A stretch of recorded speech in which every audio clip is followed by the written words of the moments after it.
Good morning, student. This is third part of chapter body fluids and circulation, and our today's topic is coagulation of blood. कल हमने ABO blood grouping and RH group पढ़ा था. अगर किसी को भी बच्चे को किसी तरीके की डाउट है तो प्लीज़ आप मुझे व्हाट्सएप पे मैसेज या फिर कमेंट्स में इनबॉक्स कर सकते हो. So no issue with that. तो आज हम शुरू करेंगे कोएगुलेशन ऑफ ब्लड. इसके बारे में हमने कल थोड़ा सा पढ़ा था कि कोएगुलेशन क्या होता है. बेसिकली कोएगुलेशन होता है क्लॉटिंग कोएगुलेशन दोनों सेम वर्ड है. इनका मतलब जमना, खून का जमना. हमें पता है when we ever experienced a wound it get healed automatically with in few minutes. That is due to the property of our body that is called coagulation of blood. Okay, in this coagulation of blood there are several factors which help in the clotting of the blood. We'll learn all about that. You may know that when you cut your finger or hurt yourself, your wound does not continue to bleed for a long time. Usually the blood stops flowing after some time. Do you know why?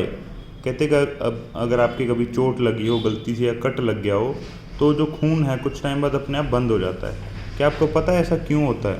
Blood exhibit coagulation और clotting in response to an injury और trauma.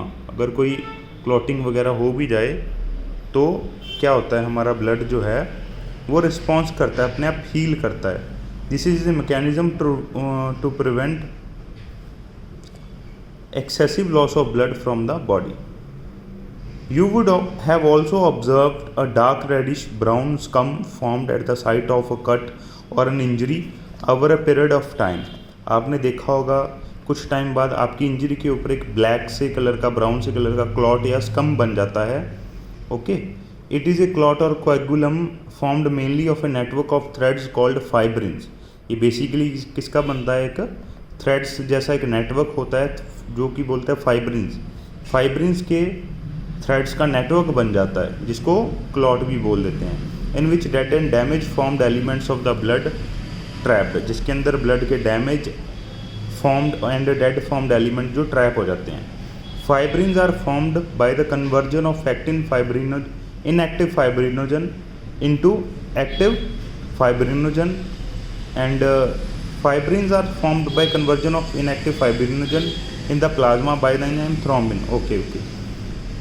Basically in our body there are present inactive fibrinogens which get converted into fibrin by the action of enzyme thrombin. Thrombin activates the enzyme fibrinogen and converts it into fibrin.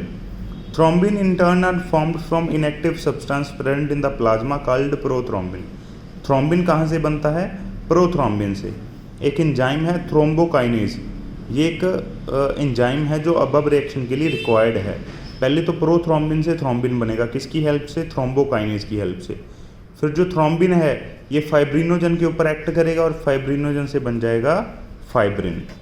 Okay, so this complex is formed by a series of linked enzymatic reactions involving A number of factor present in the plasma in an inactive state.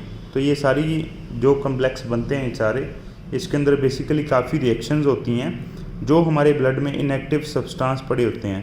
ये सारे active state के अंदर convert होते जाते हैं. ये होते सिर्फ तभी हैं जब हमारे इंजरी होती है. एन इंजरी और trauma stimulate the platelet of the blood to release certain factor which activate the mechanism of coagulation. ये देखिए लिखा भी हुआ है.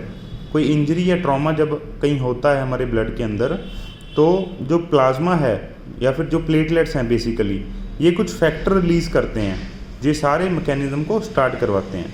Certain factor released by the tissue at the site of injury can also initiate coagulation. और जहाँ पर injury होती है उस साइट पे भी कुछ फैक्टर्स होते हैं जो कोएगुलेशन के कुछ सब्सटेंसेस को रिलीज़ करवाते हैं. Calcium ion play very important role in clotting. Clotting के अंदर कैल्शियम का भी काफ़ी ज़्यादा इंपॉर्टेंट रोल होता है. आगे lymph. It is basically a tissue fluid just like blood but it have some differences from that blood. As the blood passes through the capillaries and tissue, some water along with many small water soluble substance move out of the capillaries. So basically when क्या होता है, जब हमारा blood जो है capillaries के अंदर flow करता है तो उसके साथ कुछ वाटर, कुछ और सब्सटेंस भी फ्लो करते हैं, जिनमें से कुछ water and water soluble substance जो है वो सेल्स के बाहर जो स्पेस होती है उसके अंदर आ जाते हैं। They move into the outer space between the cells of tissue, leaving the larger protein and the most of the formed element into the blood vessel। तो blood vessel के अंदर क्या रह जाता है, जो formed elements हैं large protein molecules हैं, बाकी जो small protein molecules हैं, कुछ protein soluble substance है, water soluble substance हैं, ये सारे हमारे outer space में, जो cells के बाहर space है वहाँ पर आ जाते हैं। This fluid release out is called the interstitial fluid और tissue fluid। इसको हम टिश्यू फ्लूइड और इंटरस्टिशियल फ्लूइड भी बोल देते हैं। It has the same mineral distribution as in that in plasma. जो प्लाज्मा के अंदर डिस्ट्रीब्यूशन होता है, इसके अंदर भी ऑलमोस्ट सेम मिनरल डिस्ट्रीब्यूशन होता है। However there are some differences, like इसमें बड़े प्रोटीन मॉलिक्यूल नहीं होते, इसमें आरबीसीज नहीं होते, ये थोड़ा डिफरेंस होता है। Exchange of nutrient gases between the blood and the cell always occur through this fluid. कहते हैं जो एक्सचेंज होता है न्यूट्रिएंट एंड गैसेज का ब्लड एंड सेल्स के बीच में, वो हमेशा इस फ्लूइड के थ्रू होता है। An elaborate network of vessel called lymphatic vessel collect this fluid and drain it back to the major vein. Basically हमारे बॉडी का जो सिस्टम होता है, कलेक्टिंग सिस्टम, वो ये सारा लिम्फ को कलेक्ट करता है। लिम्फेटिक सिस्टम जो होता है ये सारे लिम्फ को कलेक्ट करता है एंड फाइनली दोबारा मेजर वीन्स के अंदर डाल देता है, मतलब हार्ट के अंदर दोबारा इसको पोर कर देता है। The fluid present in lymphatic system is called the lymph. और जो फ्लूइड प्रेजेंट होता है उसको हम लिम्फ बोल देते हैं।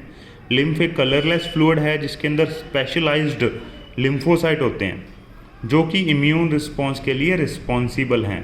हमारी बॉडी का जो इम्यून रिस्पॉन्स है, बॉडी की जो इम्यूनिटी है, बेसिकली इसमें लिम्फ का काफ़ी बड़ा रोल होता है। Lymph is also an important carrier of for nutrient hormone etcetera. Lymph जो है हमारी बॉडी में न्यूट्रिएंट्स एंड हार्मोन्स भी कैरी करता है। Fats are absorb through the lymph in the lacteal present in the interstitial villi. जो fats होते हैं वो भी लिम्फ के जरिए ही एब्जॉर्ब होते हैं हमारे विलाई के अंदर, इंटेस्टिनल विलाई के अंदर, पहले मैंने इंटरस्टिशियल बोल दिया था। इंटेस्टिनल विलाई जो होती है, हमारे इंटेस्टाइन में जो विलाई होती है उसके अंदर आपने देखा था एक पिछले चैप्टर में आई थिंक लैक्टियल्स थे, उसके जरिए वहाँ पर लिम्फ होता है और लिम्फ में से फैट जो है वो एब्जॉर्ब किए जाते हैं हमारे इंटेस्टाइन के अंदर। तो ये सारा था लिम्फ के बारे में। लिम्फ के बारे में कुछ और भी बातें हैं, जैसे कि लिम्फ जो है बेसिकली हमारे इसमें WBC का काउंट काफ़ी ज़्यादा होता है और ये बॉडी के इम्यून रिस्पॉन्स में हेल्प करता है। बॉडी की को इम्यूनिटी देने में लिम्फ हेल्प करता है। इसमें बहुत सारी एंटीबॉडीज़ होती हैं और जो हमारे फॉरेन पार्टिकल होते हैं वो ब्लड में से फिल्टर होकर लिम्फ में आ जाते हैं और फिर लिम्फ के अंदर यहाँ पे लिम्फ नोड्स होती हैं जिसके अंदर बहुत सारे WBC होते हैं।